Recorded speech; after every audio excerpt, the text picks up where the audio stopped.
the sound of footsteps echoes through the dimly lit corridor, each step reverberating against stone walls that have witnessed over 2 centuries of medical history. I'm standing in what might be the most historically significant, and some say haunted, medical facility in America.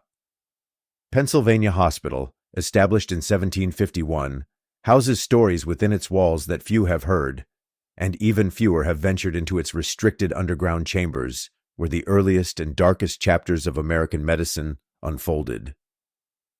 Behind me lies a locked iron door that hasn't been regularly opened to the public since the hospital's modernization in the early 20th century.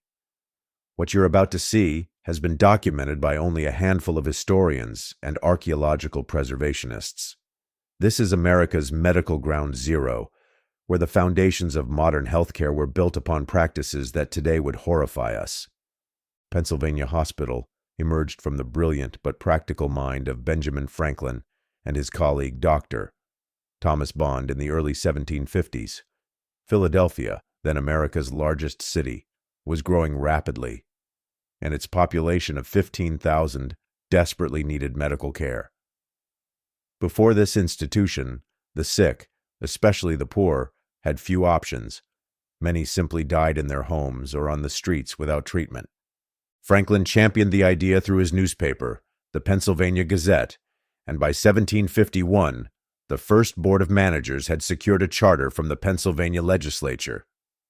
The cornerstone was laid in 1755, bearing the inscription that Franklin himself wrote.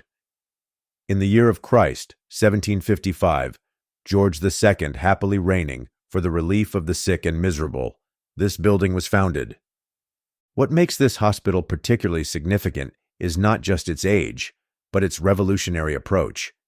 It was the first American hospital conceived as a place specifically designed for the treatment of the ill, an institution devoted to medical care rather than merely housing the poor, insane, or orphaned. It established America's first surgical amphitheater, first medical library, and became the nation's first teaching hospital. During this era, medical practices were primitive by today's standards. Bloodletting was a common treatment, with physicians believing that draining bad blood could cure everything from fevers to mental illness. Surgery was performed without anesthesia. Patients would be given whiskey or opium to dull the pain, then strapped down to operating tables as doctors worked as quickly as possible. The screams that once filled these halls are unimaginable to modern ears.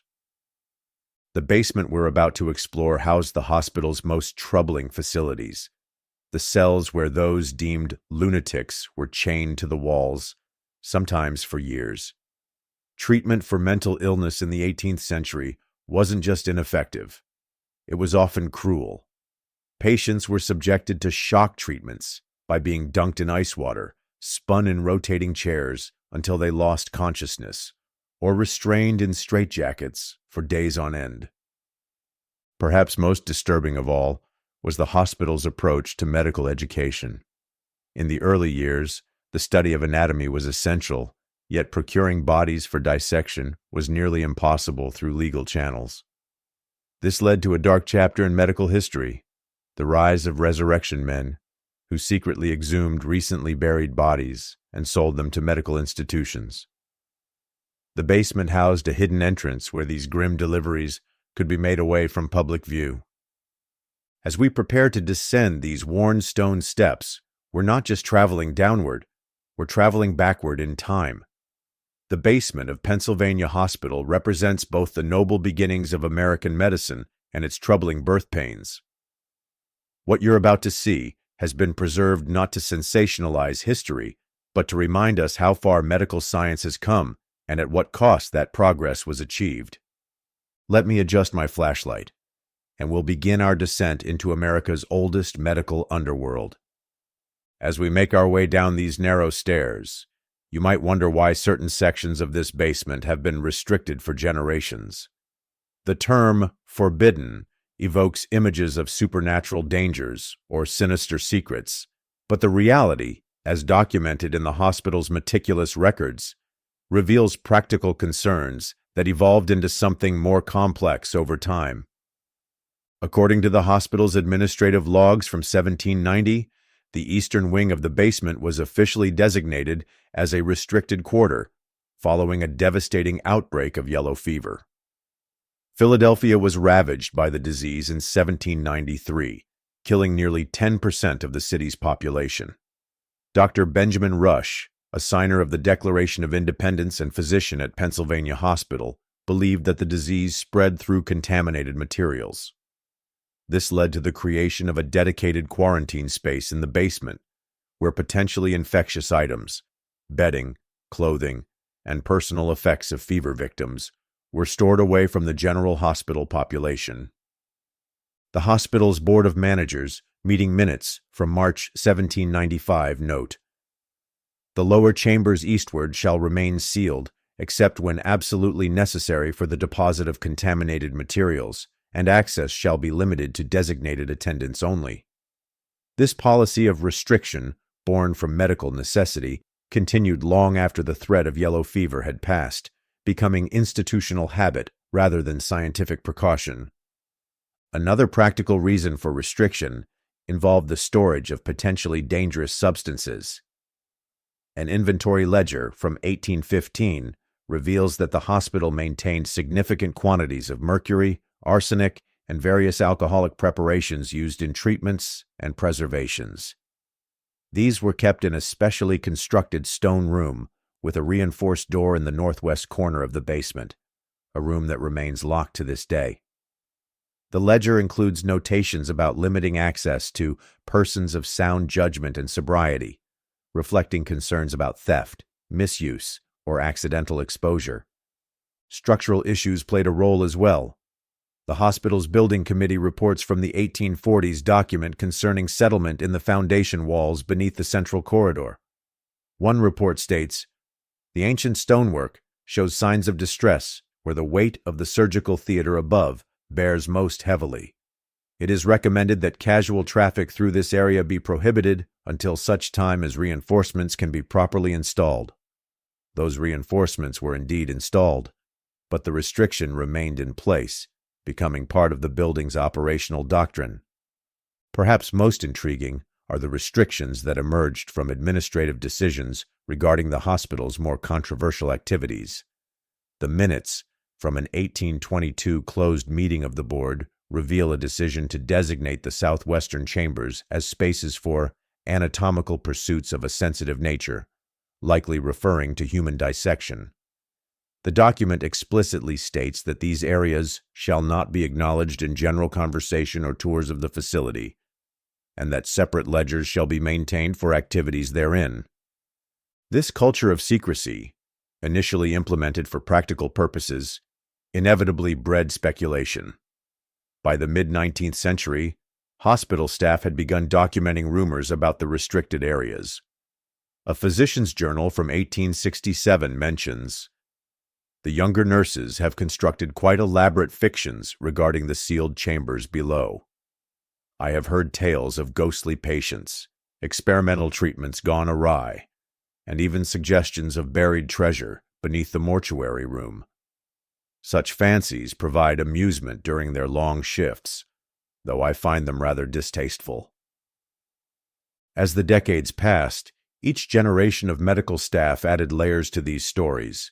What began as simple quarantine measures or practical storage solutions transformed in the public imagination. An article in the Philadelphia Inquirer from 1912 referred to Pennsylvania hospitals' mysterious underground chambers, which remain locked even to most staff. By then, even some hospital administrators had lost track of why certain areas had been restricted in the first place. In 1925, when the hospital underwent significant renovations, architects' notes indicate that several basement rooms were found still locked, with no living staff member possessing keys or clear knowledge of what they contained. When finally opened, they revealed nothing more dramatic than abandoned medical equipment and decaying pharmaceutical supplies, yet the mystery of why they had remained sealed for so long only deepened the basement's enigmatic reputation. The most remarkable aspect of these restrictions is how they transformed over time from practical policy to cultural mythology.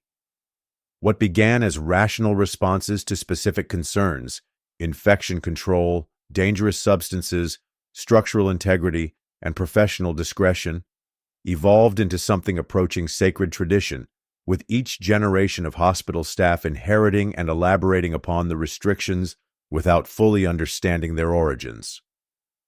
As we continue deeper into the basement, we'll examine some of these formerly restricted spaces and separate fact from fiction. But first, let me show you this heavy iron door, one of the original quarantine chamber entrances, still bearing the faded warning, "No entry without written authorization of the board." As this ancient iron door creaks open, the first thing that strikes you is the sudden drop in temperature. The air down here is a constant 55 degrees, regardless of the season above ground, a natural refrigeration system that served the hospital well in an era before modern cooling. Our footsteps echo against stone floors worn smooth by centuries of traffic, creating hollow sounds that seem to bounce between the low vaulted ceilings and thick support columns. The lighting is sparse, just a few modern safety fixtures installed during the last renovation, casting long shadows across walls where you can still see the original torch sconces that would have held oil lamps. The darkness isn't just physical, it's historical. These spaces were designed to be functional, not welcoming, illuminated only as much as necessary for the work that needed to be done. Along the eastern wall stands what appears at first glance to be a medieval torture device, a large wooden chair with leather straps and a complex mechanism of gears and wheels. This is actually a Rush tranquilizing chair, invented by Dr. Benjamin Rush himself in the early 1800s. Patients experiencing mania would be confined in this chair, sometimes for days, as the good doctor believed that reducing physical movement would calm the mind and lower blood pressure. To modern eyes, it's an unsettling sight, easily misinterpreted as an instrument of punishment rather than what was once considered cutting-edge therapeutic technology. Nearby sit several large copper kettles, their surfaces oxidized to a blue-green patina. These were used for preparing medicinal baths, particularly sulfur baths thought to treat skin conditions and nervous disorders. The lingering chemical smell, even after all these years, creates an acrid atmosphere that can feel oppressive to visitors. What was once simply pharmaceutical preparation equipment can easily be reimagined as something more sinister in the dim light and confined space. The most misunderstood area is perhaps the former anatomical theater storage room. Tall wooden cabinets line the walls, still containing dozens of glass jars of varying sizes. These would have held specimens preserved in alcohol or formaldehyde, anatomical anomalies kept for medical study. An 1831 inventory lists infant with severe cranial deformation, enlarged liver with multiple tumors, and section of intestine showing rare parasitic infection. Such collections were vital educational tools in an era before detailed medical textbooks and photography, though to the uninitiated, they present a macabre gallery. In one corner stands a large stone table with a subtle slope and drainage channel leading to a copper basin. This is not, as rumor might suggest, a sacrificial altar, but rather a simple preparation table where bodies would be embalmed or specimens prepared for preservation. The drainage system was a practical feature to collect fluids during these procedures. Hospital records show it was also used for preparing herbal medicines, grinding compounds, and mixing plasters for casting broken limbs. The basement's northwest section contains what was once the hospital's pharmacy storage. Hundreds of small drawers, many still labeled with Latin pharmaceutical terms, fill floor-to-ceiling cabinets. Plumbum aceticum, lead acetate, was once used to treat fevers. Hydrargum chloratum, mercurous chloride, was a common purgative. These remedies, now known to be toxic, were standard treatments of their day. The mysterious-looking containers and foreign terminology could easily feed imaginative interpretations about secret experiments or poisonings. Perhaps the most commonly misunderstood features are the heavy iron rings embedded in the walls of certain rooms. These were not, as some tour guides have suggested, for chaining violent patients, but rather anchor points for pulley systems that moved heavy equipment or helped lift immobile patients. Hospital records from 1797 specifically mention the installation of iron fixtures for the mechanical advantage of attending staff when transporting weighty apparatus. The soundscape of this basement contributes significantly to its eerie reputation. The thick stone walls create unusual acoustics where whispers can sometimes be heard from surprising distances, while other sounds are completely muffled. The ancient ventilation system, a series of narrow shafts that connect to the upper floors, produces peculiar whistling sounds when the wind blows from certain directions. The hospital's heating system, updated many times over the centuries but still running through some original ducts, creates unpredictable clanking and hissing that seems to come from nowhere and everywhere at once. Water is another constant presence. Philadelphia's high water table means that despite numerous waterproofing efforts over the years, there's a perpetual dampness to these lower levels. In certain corners, mineral deposits have built up from centuries of slow seepage, creating strange formations on the walls that, in dim light, can resemble faces or figures. During heavy rains, one can hear the muffled gurgle of water through the original brick drainage culverts that run beneath the foundation.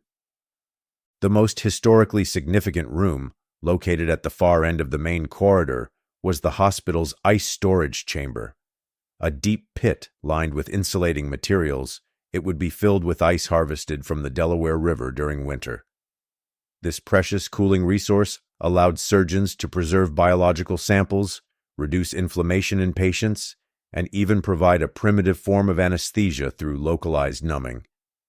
The massive wooden trapdoor that covers this pit, reinforced with iron bands now rusted with age, has a forbidding appearance that has inspired tales of secret burials or hidden treasures.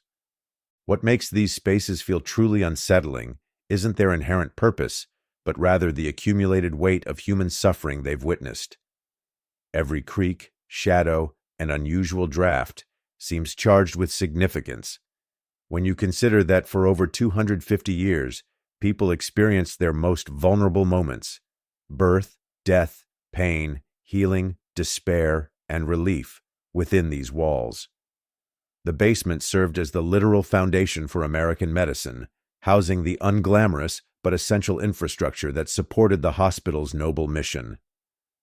As we stand here in the semi-darkness, surrounded by the tools and technologies of early American healthcare, it's easy to understand how ordinary objects can transform into extraordinary mysteries. The human mind naturally fills in gaps of understanding, especially in environments that engage all our senses with unfamiliar stimuli. There are no ghosts here, just echoes of medical history preserved in stone, wood, metal, and memory. While we've dispelled some of the more fanciful myths about Pennsylvania Hospital's basement, the institution's history contains genuine controversies and mysteries that are just as compelling as any ghost story. Perhaps none is more ethically complex than the case of Mary Dyer, a patient admitted in 1797 with what doctors diagnosed as female hysteria, a catch-all term applied to women displaying behaviors that challenge social norms. Hospital records indicate she was subjected to rotational therapy in the basement treatment rooms, where she was strapped into a specially designed chair and spun rapidly until she lost consciousness. The therapy was repeated daily for 3 weeks before she mysteriously disappeared from hospital records. Investigation by medical historians in the 1990s uncovered correspondence suggesting that Mary had been secretly transferred to a private residence outside Philadelphia at the request of a prominent family member who feared public scandal. The treatment she received, now recognized as traumatic and harmful, was considered innovative medicine at the time, championed by respected physicians. Mary's case represents hundreds of similar stories, where treatments now understood as misguided were applied with genuine healing intent. The hospital was also the site of a significant controversy during the Civil War. In 1863, a Southern spy named Jeremiah Ellis was captured in Philadelphia, carrying documents detailing Union troop movements. Severely wounded during his capture, he was brought to Pennsylvania Hospital rather than a military facility. According to military correspondence, Union intelligence officers converted a section of the basement into a temporary secure ward where Ellis was treated while being interrogated. The hospital's board of managers protested this military intrusion, but ultimately relented under wartime pressure. Ellis reportedly died of his wounds, though conspiracy theories persisted for decades that he had escaped through the hospital's extensive basement tunnel system. Tunnels that were actually just maintenance corridors for the building's innovative heating system.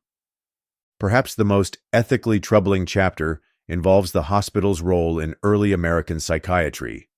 In 1812, Dr. Benjamin Rush published Medical Inquiries and Observations upon the Diseases of the Mind, the first American textbook on psychiatry. While revolutionary for its time in recognizing mental illness as a disease rather than a moral failing, many of the treatments Rush developed and tested in Pennsylvania hospitals' basement wards would be considered cruel by modern standards. His detailed case notes, preserved in the hospital's archives, document experimental treatments, including bloodletting, extreme dietary restrictions, and the use of fear as a therapeutic tool. Rush genuinely believed these approaches would cure his patients, many of whom were confined against their will in the basement's secure wards. One of the most persistent mysteries surrounds a set of unusually sophisticated surgical tools discovered in 1850, tucked away in a sealed compartment behind a pharmaceutical cabinet. These instruments, including precision scalpels and specialized forceps, were decades ahead of their time in design and craftsmanship. No records identified their origin or owner, though they were clearly used extensively. Recent metallurgical analysis has dated them to approximately 1780, suggesting they may have belonged to an unheralded medical innovator whose contributions went unrecorded, possibly because they came from someone outside the accepted medical establishment of the time. Perhaps a woman or a person of color who would have been denied formal recognition. In 2018, during a careful restoration of the eastern basement section, preservation architects made a remarkable discovery. Behind a sealed brick wall, they found a small room containing hundreds of handwritten patient case notes, dating from 1780 to 1803. These notes, now being carefully preserved and digitized, provide unprecedented insight into early American medical practices and patient experiences. Most significantly, they include the personal journals of 3 nurses who provided detailed observations of patients' responses to treatments, offering a rare non-physician perspective on early hospital care. These journals challenge some long-held assumptions about medical history, revealing that many nurses privately questioned doctors' methods while developing their own approaches to patient comfort and recovery. Today, portions of Pennsylvania Hospital's basement have been meticulously restored to their 18th century appearance and are now part of a carefully managed historical tour program. The hospital worked with preservation specialists to stabilize the original architectural features while creating a safe environment for educational visits. What was once forbidden is now intentionally accessible, transformed from a space of mystery to one of learning. Other sections remain active hospital infrastructure, housing modern mechanical systems that support the still-functioning medical facility above. This juxtaposition of past and present creates a perfect metaphor for medicine itself, a discipline that must honor its history while continuously evolving. The hospital's administration has committed to preserving these historic spaces, recognizing that they tell an essential story about American healthcare's journey. As we conclude our exploration of America's oldest hospital basement, we're left with a deeper appreciation for how medical knowledge has evolved. The treatments that seem primitive or misguided to us were once cutting edge, applied by professionals who genuinely believed they were helping their patients. The physicians who worked in these basement rooms were neither villains nor heroes, but rather products of their time, working with the best understanding available to them. These historic medical spaces serve as powerful reminders of both the progress we've made and the humility we should maintain about our current medical certainties. What standard treatments of today might future generations view with the same mixture of fascination and horror with which we regard bloodletting or spinning chairs. By preserving and thoughtfully interpreting spaces like Pennsylvania Hospital's basement, we create opportunities to reflect on medicine's ongoing journey, a discipline that has always existed at the intersection of science, culture, and human compassion. As we ascend the stairs back to the main hospital, leaving the dim light and cool air of the basement behind, we carry with us a more nuanced understanding of medical history, one that acknowledges the complexity of progress and honors the experiences of those who passed through these spaces before us, both as healers and as patients. In the end, the true value of America's oldest hospital basement isn't in its mysteries or controversies, but in its power to connect us with our shared human effort to understand suffering and pursue healing, however imperfectly, across the centuries.